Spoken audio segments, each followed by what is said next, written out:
Akaswani Imphal, Ningthokongzam Suni na pau pazari, ahanbada maruoiba pau.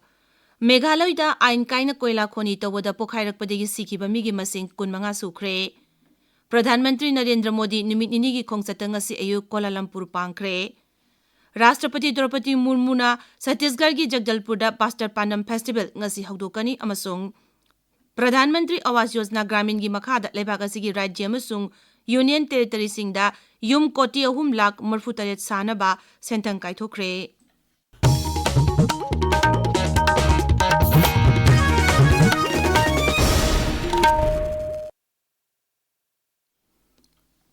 Meghalaya gi Thangsko lamdam gi Minsin Gatta ain kaina koila khoni tawbada pokhaibagi thokdok thokpada sikiba migi masing kunmanga sukre.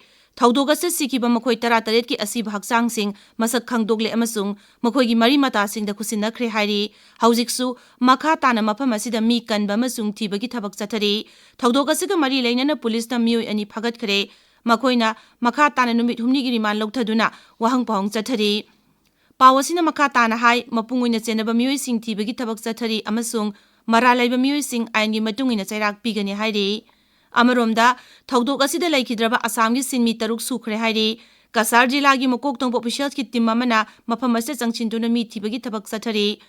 Laikidraba makoi tarukma Kasar jiladagini myumaga amana Silchar Medical College and Hospital da laikannari hairi. Assam Sarkar na laikidraba myoi singi imung manungda khetipuron oina lupa lakh manga piragani hana lauthokre. Enforcement Directorate na Arunachal Pradesh ki tongan mafam singda Trans Arunachal Highway Compensation Scheme ga mari lenana thiba homgi tabak chathakre. Trans Arunachal Highway sembagi khetipuron pibada senza tumjagi thabak tawbi habagi damak Enforcement Directorate na tongan mafam tarukta thiba homgi tabak chathakre. Itanargar gi akoibada leiba yum mari Likabali da leiba ama Alogi mafam amada thiba homgi tabak chathabada sasinaba beneficiary amadagi lupa koti ani lakh ani gi senpam phagat le hairi. National Highway Kuntrataret Imphal Jiribam Lambida Lepa Leitana Nomoda Sangdaba Yadraba Polam Sing Pusilokpagi Thabak Chathari Aikogi Jiribam Paumi Ngathem Bishwajit Nahai Ngasi Ayuk Jiribam Dagi Imphal Tamna Mal Puba Gari Samukul Humdoi Thorakre Gari Sing Adugi Manungda LPG 13 Petrol Kuntrani Thoi Diesel Nifu Manga Kerosene Ani Bilati Mati Tarataru Nga Ayaiba Gari Ahum Sing Puba Ani Har Gari Amana Chingba Yauri Hauzik Mafam Asida Mal Thana Yabu Gari Amata Leitre Hairi Pradhan Mantri Narendra Modi numit nini gi khongchatang asi ayuk Kuala Lumpur gi dama khongsan kare chalamdai mikupta Pradhan Mantri na hai Malaysia gi Pradhan Mantri Anwar Ibrahim ga leibak ani gi oiba tongan balam singda hen mari phagrana ba wafam kaya khanagani mangna hai leibak ani na ngaksel security cell tum amasung innovation gi lamda hen temang pinana ba paksana khanagani haukiba sahi khara asida leibak ani na aitiasik oiba mawong afaba mari thamlakli Malaysia da leiba Bharat Macha chingdasu unanimgi apamba Pradhan Mantri na phongdoki mapamadu da Bharat Macha million ahum hena lei Bharat Macha singna lamda madu chakot thorangi lamda achoba thodang loduna leibak ani gi mari hena phagadana gi lambi amasu oiri Mapal Thauram Mantraloi gi wangang loi Ranbir Jaiswal na hai Bharat amasung Malaysia na tongan malam singda hena achetpa mari thamnaduna lakli mangna hai Pradhan Mantri gi khongsada sina leibak ani gi mari da hena phagatlagani Science amasung Technology Mantri Dr. Jitendra Singh na ngasi Andhra Pradesh ki Amravati da Quantum Valley sanaba jatra hulagani thoram asida Mukhya Mantri Chandrababu Naidu su saruk yagani luchingba ani na mafam adu da pangthokpa miyam gi mitin da su wangangani Sarkar gi matungina Quantum Valley asi Bharat ki oina ahanba qubit chama kuntra humdoi gi quantum computer linkhanabani project asida maming leiraba company IBM TCS amasung LNT ga puna mapangona thabak tongminagani mafam asida maruoina research innovation skill development na chingba lamsing da medeng thamgani Rajya Sarkar na chai asigi August phawbugi manungda complex asi loisinaba pandam thamli mafam asida quantum computer sing install toba asi chai asigi December phawbugi manungda hauragani tabiriba pawasi Akaswani Imphal dagini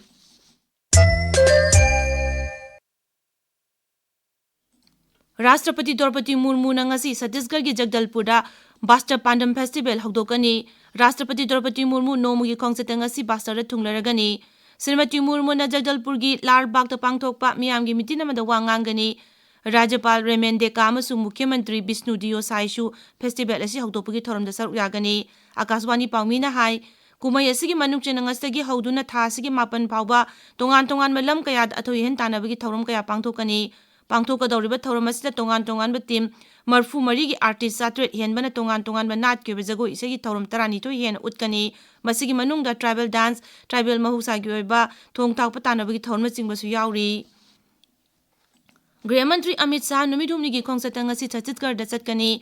माकी खोंगचत असिदा Shri शाहना राज्य अमदा हौजिक ओइरिबा security की फिबम अमसुंग left wing extremism की मतंगदा वाखनगनी। श्री शाहना रायपुर अमसुंग जगदलपुर पांगथोबा तोंगान-तोंगान थौरमसिंग सरुक यागनी।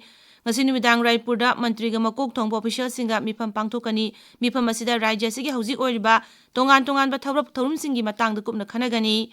श्री अमित शाह ने Raipur left wing extremism की मतंगदा हौजिक पाइखलिबा security की थौरांग की मतंगदा पांगथोकदबा मिफमदा सरुक यागनी। मिफम असिदा राज्य अमदी केंद्र सरकार की मकोक थोंबा सिक्युरिटी फोर्स की मियोइसिंग सरुक यागनी। रायपुर पांगथोकपा नेशनल कॉन्क्लेव मंत्री सरुक यागनी। जगदलपुर थासिगी मापंद लोइसिनगदबा बास्टर पांडम कुमैदसु सरुक यागनी। सरकार ने प्रधानमंत्री आवास योजना ग्रामीण PMAYG की मखादा लेबाक असिगी राज्य अमसुंग यूनियन टेरिटरी की युम कोटी 3,40,37 हेन सानब सेंधंग काइथोकरे। राज्य सभा इदुना पीबा पाउखुम रूरल डेवलपमेंट की राज्य मंत्री डॉक्टर चंद्रशेखर पेमासनी हाई थौरांग असिगी मखादा सागदब युमसिंग असिगी मनुंगदा युम कोटी 2,45,000 था असिगी अनी फाउबगी मनुंगदा साबा लोइखरे। मांगना हाई युम कोटी 2,10,63 हेन हौकिबा सही 5 साबा लोइखरे। रूरल डेवलपमेंट मंत्रालय प्रधानमंत्री आवास योजना ग्रामीण की मखादा 2013 की अप्रैल अमदगी थौरांग असी पाइखतपा हौरकपनी। 2019 की मार्च फाउबगी मनुंगदा युम कोटी 4,35,000 सानब पांडम थमली। नोंगचुब Bengal special intensive revision SIR की मथौ पांगथोकलिबा स्टाफ सिंगदा मखोई की फंगफम थोप सेंफम फंगनबा इलेक्शन कमीशन ECI ने खंगनखरे। नोंगचुब बेंगोल की चीफ सेक्रेटरी थाबा चेरोल अमदा इलेक्शन कमीशन हाई इलेक्टोरल रजिस्ट्रेशन ऑफिसर सिंह, assistant electoral registration officer, booth level officer अमसुंग सुपरवाइजर सिंह की सेंफम सिंह चपचाना पीगदबनी। चेरोलदुना हाई राज्य अदुदा ECI ने स्टाफ सिंह की फंगदना लेरिबा सेंफम सिंह फंगनबा हाना खंगनखिबा लेरबसु हौजिक फाउबा सेंफम सिंह अदु पिथोकरे हाइबगी वाफम अमा फाउबा लेत्रि। अतुबा मतमदा पंदुना लेरिबा सेंफम सिंह अदु पिथोकनबा चेरोलदुना मखा तारी।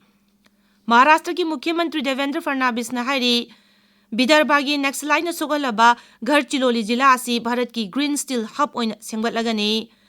राष्ट्र संत तुगदोजी महाराज नागपुर यूनिवर्सिटी की advantage Vidarbha 2023 MP industrial festival थौरमदा वा nganglदुना मुख्यमंत्री हाई हाइरिबा ग्रीन स्टील हब असिना मालेम की कैथेल स्टील असी मरांग काइना पुथोक्तुना चाइनादगिसु हेना होंगना फंगनबा ngamlagani। मांगना हाई राज्य असिना लमदम असिबु साखोटनबु होनबदा इंडस्ट्री की लमद हेना मिडेंग थमली। मांगना हाई नागपुर असी लेबाक असिगी ओइना ख्वाइदगी चाउबा सोलर मॉड्यूल मैन्युफैक्चरिंग हब अमनी। मसिना मियोय लाख अमरोम थबक पीरी। अमरावती मनाक्ता अनिसुबा PM मित्र टेक्सटाइल पार्क अमसुंग एविएशन स्कूल अमा सेंगोटनबा थौरांग तौरी। मपाल थौरम मंत्री डॉक्टर S जयशंकर ने हाइरी भारत अमसुंग अमेरिका गा लेनरिबा इंटरम एग्रीमेंट की फ्रेमवर्क असिना लेबाक अनिगी ललोल इटिकता हेना कानबा फंगहलगनी। सोशल मीडिया दा थगतपा वारोल अमदा श्री जयशंकर ने हाई अनौब चना पथाप असिना लेबाक असिगी ललोल इटिक तौरिबा मरुइना अतै लेबाक सिंगदा पोचै थादोक थाजिन तौरिबा मियोय सिंगदा चाउना कानबा पिरगनी। लेबाक असिदा साजबा अमसुंग पुथोकपा पोलम सिंग मालेमगी कैथेलदा फंगनबदा फ्रेमवर्क असिना चाउना कानबा पिरगनी। तरुलक सुबो ओइना भारत चही 19 मखागी क्रिकेट वर्ल्ड कप की टाइटल लौरे। ngarang जिम्बाब्वे की हरारेदा सानखिबा फाइनल मैच ता भारत ने इंग्लैंड बु रन 100 माइथीबा पीदुना चैंपियन ओइखिबनी। टॉस कमदुना हाना बैटिंग तौखिबा भारत अपीबा ओवर 50 रन 13 लौखि। मसिगी पाउकुमदा इंग्लैंड ओवर 90 बॉल अनिदा सुपनगी रन 13 खक्तमक लौदुना विकेट पुनमक तुखि। भारत ने चाउना माइपाकपा पुरपस्ता राष्ट्रपति द्रौपदी मुर्मू, उपराष्ट्रपति CP राधाकृष्णन अमसुंग प्रधानमंत्री नरेंद्र मोदी ने भारत की टीमबु थागतपा फोंदोरकली। अरोइबदा मरोइबा पाउ अमुक मेघालयदा आइन काइना कोयला खोनी तौबदा पोखाइरकपदगी सिखिबा मिगी मसिंग 15 सुखरे। प्रधानमंत्री नरेंद्र मोदी नुमित निनी की खोंगचत ngasi अयु कोलालमपुर पांखरे। राष्ट्रपति द्रौपदी मुर्मू ने छत्तीसगढ़ की जगदलपुर बास्टर पांडम फेस्टिवल ngasi हौदोकनी अमसुंग प्रधानमंत्री आवास योजना ग्रामीण की मखादा लेबाक की राज्य अमसुंग यूनियन टेरिटरी सिंगदा युम कोटी 3,43,000 सानब सेंतंग काइथोकरे। पाउ लोइजरे।